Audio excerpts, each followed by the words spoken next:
now I have the honor to introduce our open talk session, and we will have two sessions. One is today with 3 speakers and some discussion time, and another one is tomorrow. And we open and break ice with Gavin, who will be talking to us about the processing of threatening stimuli. And so, here you go. Okay, so my name is Belgrad. I'm from the neuroscience lab in the Belgrad University, and I'm very honored to be on this session in this garden. I want to say that it's my first time in a conference speaking in English, so I'm very excited about this presentation. And so, what my experiment was about is attention bias towards threatening stimuli. So the concept is that due to evolutionary mechanism, we automatically pay more attention to threatening stimuli in comparison to non-threatening ones. And one of the older experiments here is of Othman and colleagues.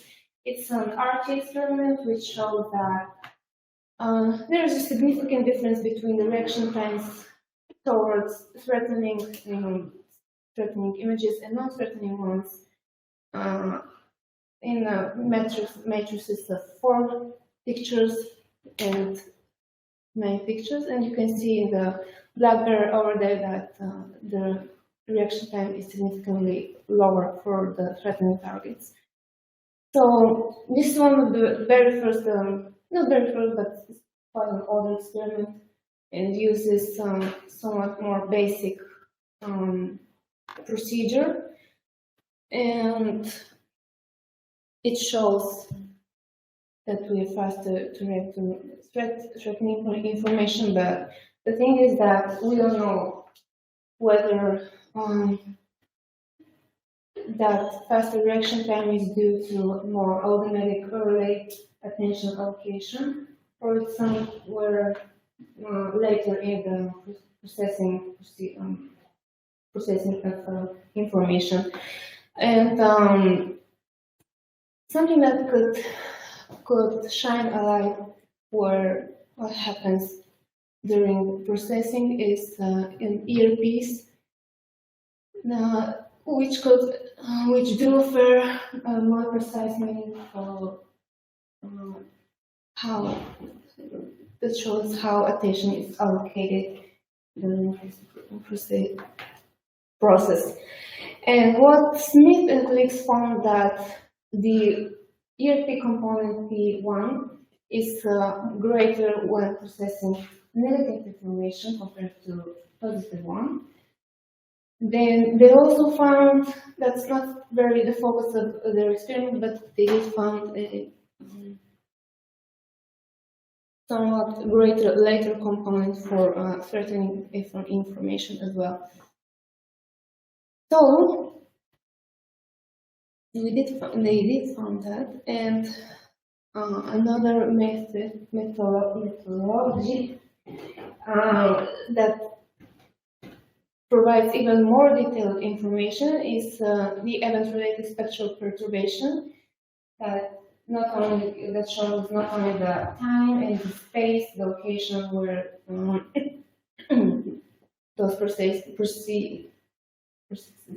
take place, but they also show the frequency of the threat processing.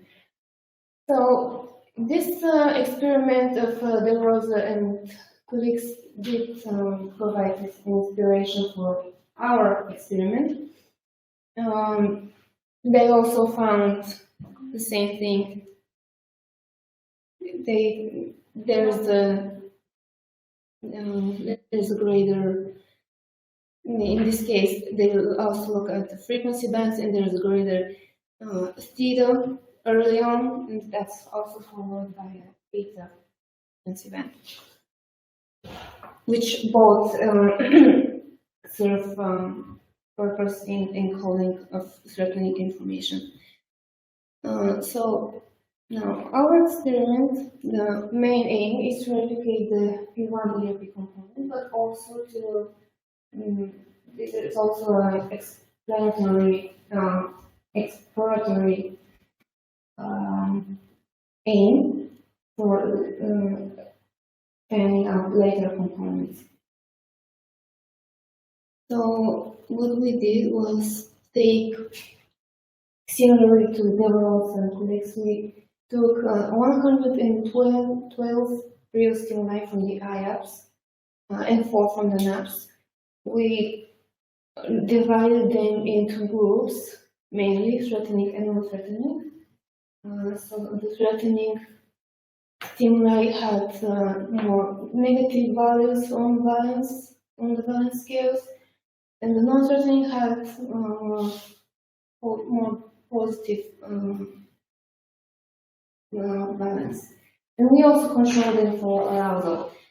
And from those 112 stimuli, we also derived modified scrambled ones that served as a distraction in our experiment. The procedure was, those are the example stimuli. So for threatening, we have some depictions of violence, some weapons, and threat and some natural disasters like tornadoes and volcano eruptions, and some animals as well. And for the non-threatening stimuli, we had pleasant situations that were mainly family time marriages, etc. We had food, nature was pictures of beaches, and animals were like animals. And these over there are the scrambled pictures. They're looking more like textures.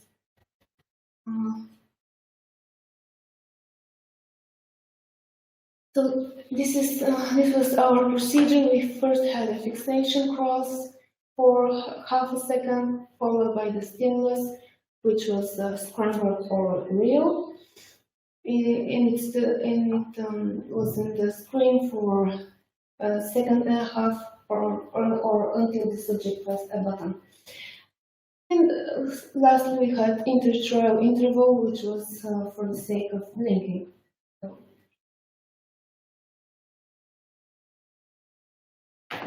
A total of 15 participants took part in the experiment, and the data from one subject was excluded due to technical problems. So ultimately, we had 10 female and 4 male participants in this to analyze. Their job was to press the button whenever they saw a real stimuli, and a different button when they saw a scrambled non-real stimuli. So that was the task for distraction. And we used a 32-channel EEG system, E-wave by science beam. It was mounted according to the silver fluoride 10/20 system, with the reference electrode on the right earlobe. Now our preliminary results. First, we did some pre-processing on MATLAB and Python, where we applied the filters and we removed some work-related data. And after that, we did analysis on 2 levels. First, on a single subject basis for ERPs, and after that, we did a group level data analysis for grand average ERPs. We also conducted a repeated measures for the 3 categories: scrambled, threatening, and non-threatening stimuli. 5 windows were from 100 milliseconds. The 5 windows were from 100 milliseconds to 600 milliseconds, and 5 windows each. Okay. So we analyzed 4 electrodes: the OZ, the PZ, the CZ, and the FZ. In the first electrode, we didn't find any significant differences between categories, unfortunately.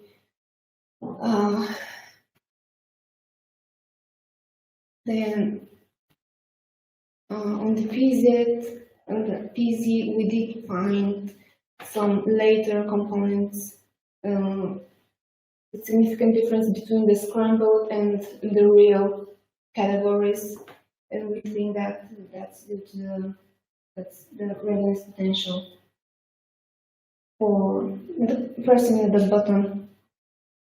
There is also a tendency for differences between the three categories around this window in the 400 to 500 milliseconds, but it was on the verge of being significantly different. On the CZ, we did find two significant differences. First, in the first window of 100 to 200 milliseconds, that thus shows that our subject did pay more attention to the real images.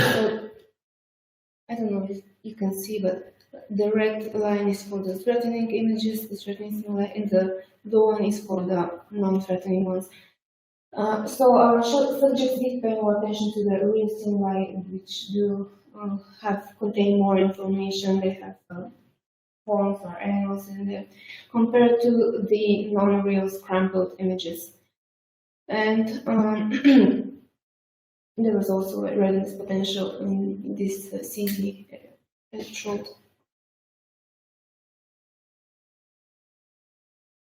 And the frontal one, we also did find that participants paid more attention to the real stimuli compared to the non-real, but there was no readiness potential in this one.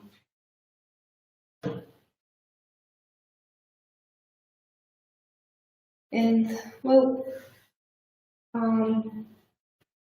our results didn't really, we didn't really find what we were looking for, but we do think that conducting a time frequency analysis could yield more information, could shine more light on our data. So this is something that we have in mind to do in the future, as well as a topography of the Grand Average earpiece. And thank you.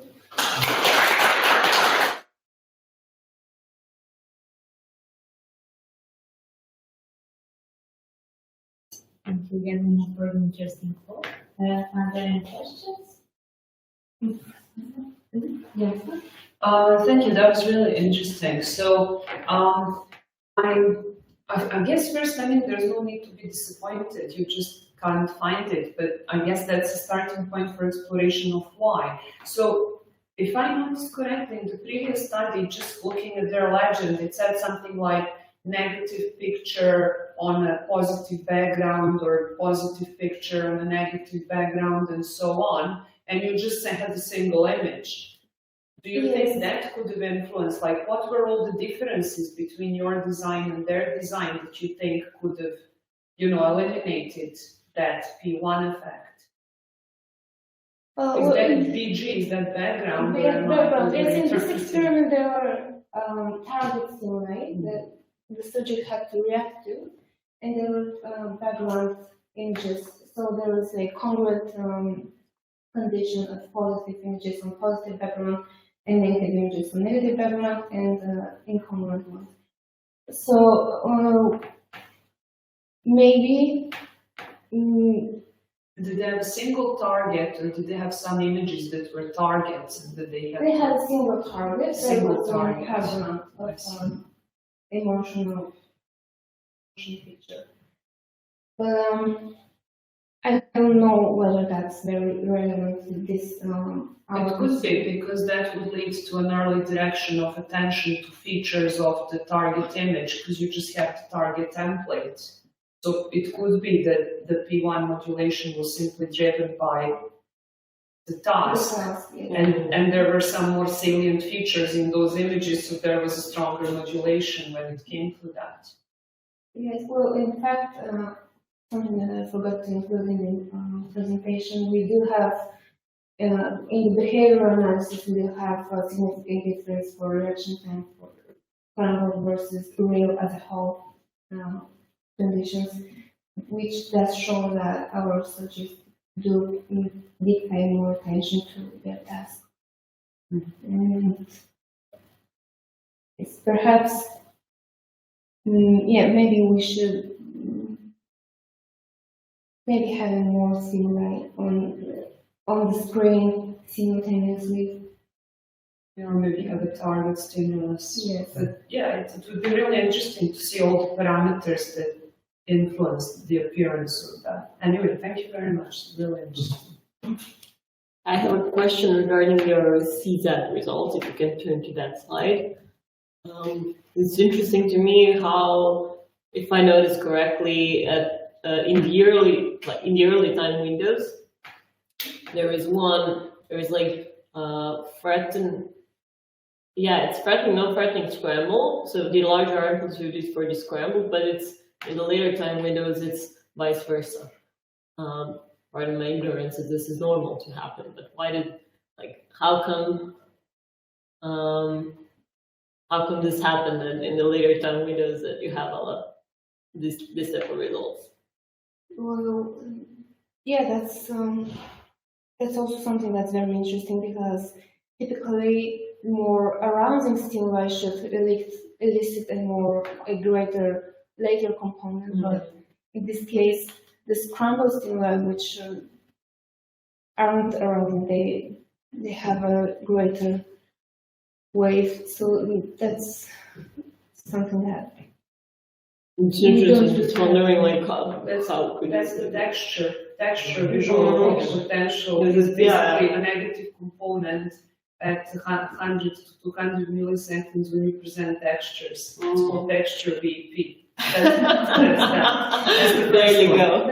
That's what I know. I don't know about the cognition. Yeah. But the first one is. Could that happen with I don't know, QR code scrambles, or is it just with this type of any texture? meaningless texture.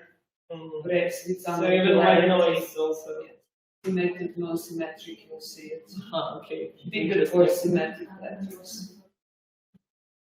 So they're not neutral in that sense, really. No, they're not. Neutral should be again real stimuli, but not and non-violence. But that's very difficult to find. Yeah, exactly. Real and then excites no. Brings no emotions. Yeah. If I may jump in just a moment, we had the attempt to create a control type of stimulus for low-level features, but at the end we created so different stimulus that actually they elicited.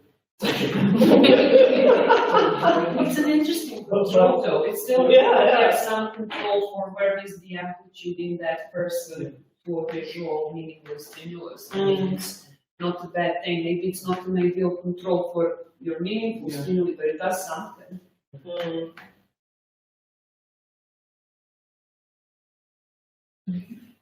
Thank you. Okay, there are some questions online.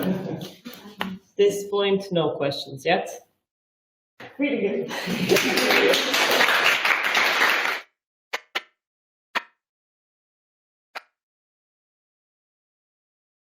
Okay, who do we have next?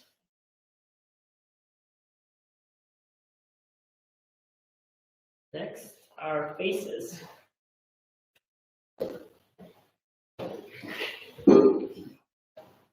Okay, full screen is a bit better. Yeah, figured out that option late though, sorry. What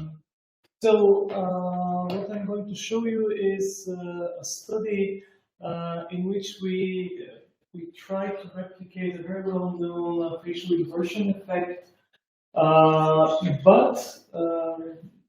maybe by coincidence we designed it in such a way that initially it was just a test for the apparatus that we have, But we designed it in such a way that it was with very limited amount of trials, and in my perspective, it was very interesting to me that we could actually obtain these robust ERPs that we know that exist for faces with such a low amount of trials. So I hope this will be interesting for you to hear.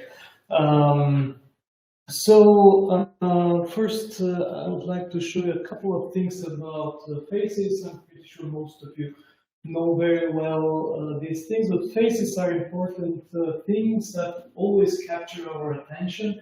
And these probably some of you recognize these very old images of Yargos, who was probably the first that used eye tracker to study cognition. And show that actually eye movements are directed very much to faces. But what we know since then, and actually what is also important to mention is that the question, why are those faces grasping our attention? It's actually because they convey a lot of information, which can be, of course, to identify people, but also to judge their emotional state and so on and so on.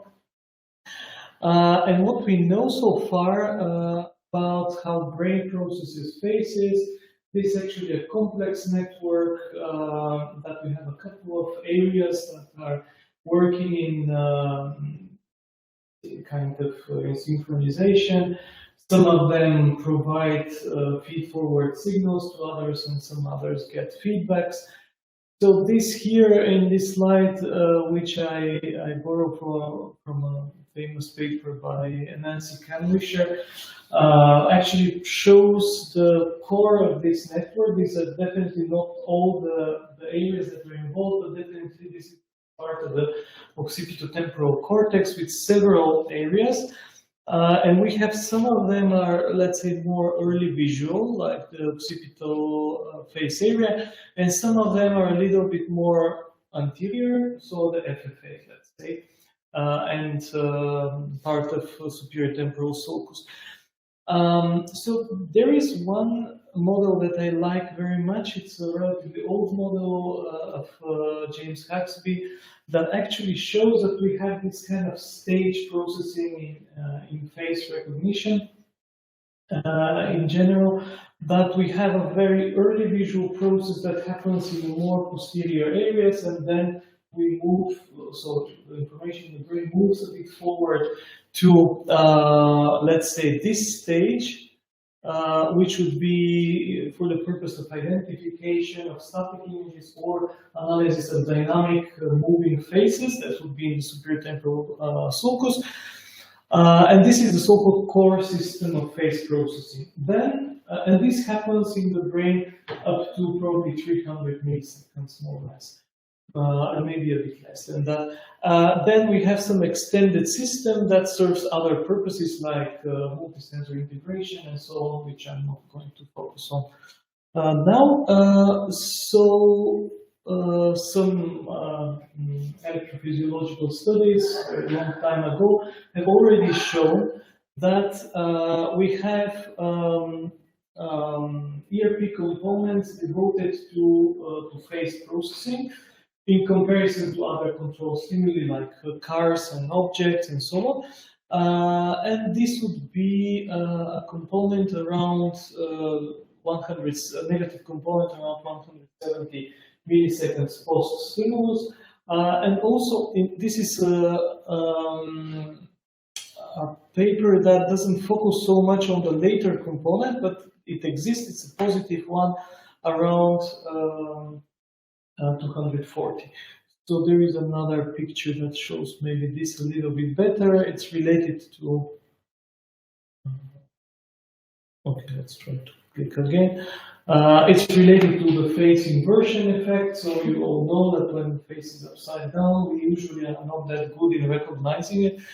And here very nicely you can see this N170 component for the inverted face that would be challenging the system in the earlier visual cortex. But then when we recognize actually the part of the processing that we recognize the face, actually we have a larger component in the P240. 240.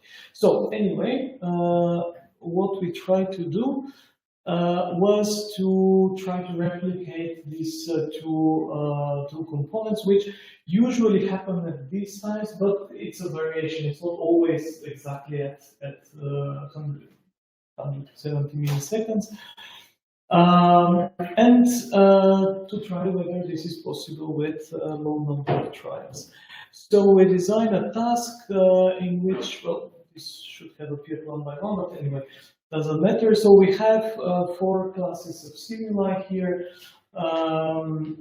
We have upright and inverted faces. We have objects, which are relatively kind of a controlling thing for the faces, and this kind of scrambled pattern that's the same as what Gary was using, just here, there, in black and white. And we have 20 for each of these categories. So on the screen, subjects see a fixation cross, then a stimulus, and then a gap, let's say, some gap, and then a longer interstimulus interval with some indication that people may, for example, blink or cough or move a little bit, so that we try to avoid artifacts during the stimulus presentation. And we have something that we also have in the experiment that Gary was showing. We have this, let's say, indication here on the side of the screen, just to synchronize the signal. So the stimuli are mixed in the random order, and the subjects have the task just to passively fixate. Maybe this is not the best task ever, but they just have to pay attention to the scrambled images and just to count how many of those we present. Yeah, maybe it's not the best task, but it's something I inherited from my PhD when I was working with animals, and they were just trained to passively fixate and not to do anything. So some inheritance from these times. So we have the same setup as what Gary mentioned already, so I'm not going to speak about that again. We have more or less the same sample. They're not exactly the same 15 people, but more or less the same. Some students and some faculty members, age ranges between 20 and 6 probably still. And I told you about the task. So we have some standard pre-processing that we did. We actually had an intention to use independent component analysis for artifact removal, but somehow we didn't make it work for the purpose of this analysis. So actually we were just removing artifacts based on visual. Basically, we were looking at all trials and removing the ones that don't look good because of eye movement or something like that. And we created basically the ERPs per subject and also the grand average ERP. So I'm showing the data from 2 electrodes, even though we recorded 30 actually. But basically these components and 170 and the P240, they appear more or less on occipital electrodes. So usually it's T6, TP, something to temporoparietal. Sometimes you can also observe them. So in terms of timing, we can actually see this early component in an earlier window between 100 seconds more or less, peaking a bit earlier. This is at 140 milliseconds, so 30 milliseconds earlier than what we expected. Also, the later one we also find in this temporal electrode, which is also peaking a little bit earlier. And these are both significant here for the inverted face condition that you can see here in both of these situations. This is one of the electrodes. The other one that we analyzed is the the C4, in which probably you see, actually, maybe if I turn that. This was something interesting because here, actually, the N400 component was not really negative. It came with a positive amplitude, which for me it was very, very strange and not expected at all.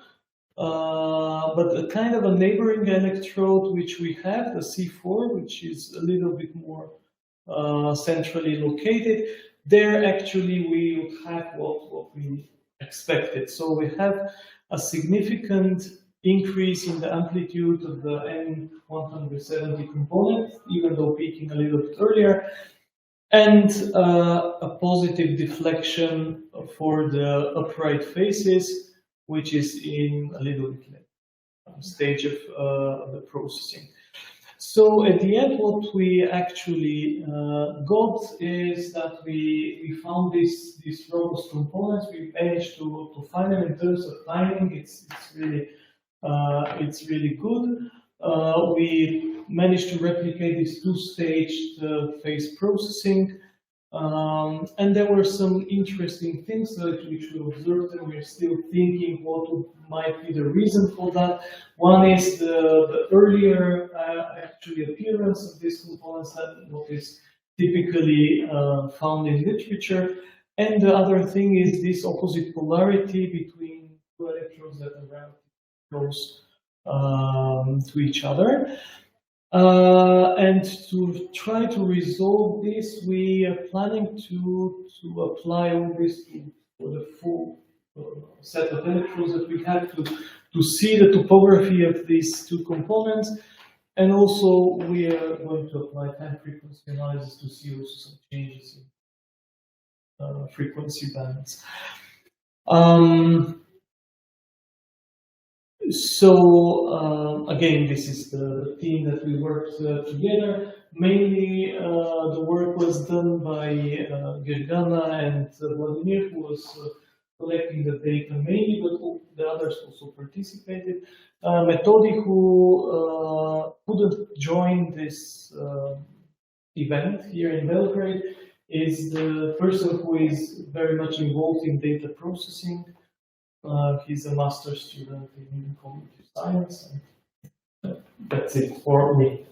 Thank you very much.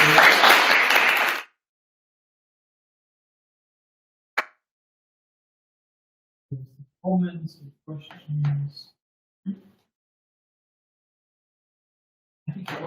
What would be like the cognitive background of the B240? Because we usually refer to N170 for the faces, but what would be the positive deflation? Yeah, this is something that I think, if I can go back to this model of Huxley, I think it even though it's based on fMRI mainly and connectivity maps and so on. This actually would be because this is a kind of a feed-forward network mainly up to here. So it would be the moment at which these areas, the lateral fusiform gyrus, and actually even the anterior part of the fusiform gyrus would get the feed-forward information. It showed not just the earliest possible analysis of faces that would happen in the feature integration in the occipital face area, but a little bit later processing of holistic facial processing and identification. So this would be the sort of, let's say, idea behind this later component, in my view, at least. Yeah. I have just a quick comment. Mm-hmm. I have some very limited experience with facial stimuli, but we used this emotive system to measure N170, and we actually got the same, we got the positive component, and I think that it's because of the reference. But so what's also You also mentioned this polarity switch, which indeed is somewhat strange considering how close the electrodes are, but maybe you're actually on the dipole itself. And that's so, as you said, the topography analysis is, I think, mandatory in order to see whether it's noise or it's but it seems physiological. Definitely, it's not noise because it's in terms of timing, it's very much replicated. But what you say, it's really nice about the dipole, because what I saw in one of the earliest papers that they discussed these components, they actually did also echo. And there is also a map showing actually the direction of the cortex in the temporal lobe and how you can expect that the dipole is oriented. So probably this is exactly the key. So it's on the line. And we use, at the moment, we use just earlobe referencing. But probably we'll try common reference, or I don't know, maybe you can suggest something better. I think that you should see what they usually use. The motive system use linked earlobes, so maybe it's the reason of the polarity switch. Did you say that you only use the right one? Yeah, because our system is, we put it in such a way that we use the other earlobe as a ground electrode. So we probably have to Average reference would be closest to linked earlobes then. Yeah. I think you can do average once you have 30 to 32 electrodes, even coverage like you do, you could try that. Yeah.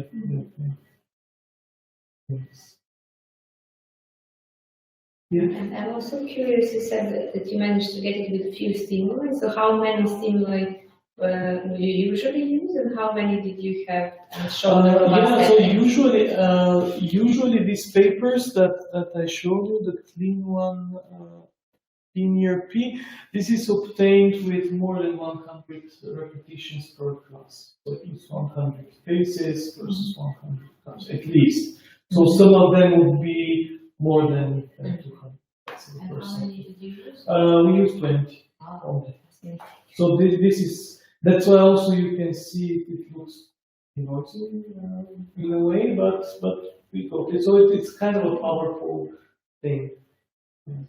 20 in the end, or before rejection of? Actually, we didn't reject too many, so it's probably a couple of stimuli per class. So we started with 20, probably we were between 18 and 20. So it's not really much of rejection. That's very interesting for visuals. So one comment and one question. The comment is, you can probably talk to question about referencing, because he did an article recently systematically controlling for you, and he can show you how much this referencing can actually, in which way, influence the result. I was more thinking about the stimuli that you selected as objects, not necessarily faces, because it was interesting, the profile that I was looking. So we saw one, and the question is, how did you make the selection of these objects? Because there is this whole debate about if you use more structured stimuli, let's say houses or cars and so on, you probably have a different interpretation. So are they all like this, not really recognizable, non-labelable, or? Maybe It's my confusion. it's like a sync or something like that. But actually, these are stimuli that I used for another study that I did in my PhD, which was focused on body, let's say, visual body representation. And these stimuli were chosen to control for body parts and shape of body. That's why they have a lot of extremities here and there and so on.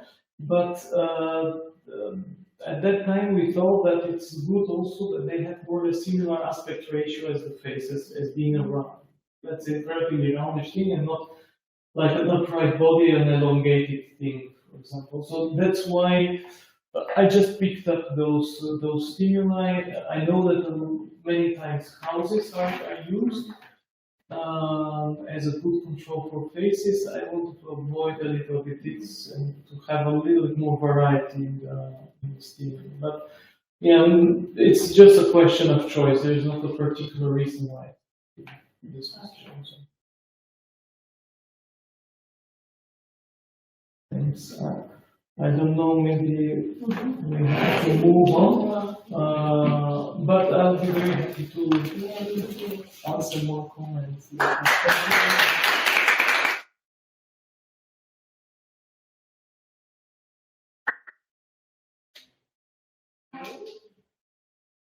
Last but not the least.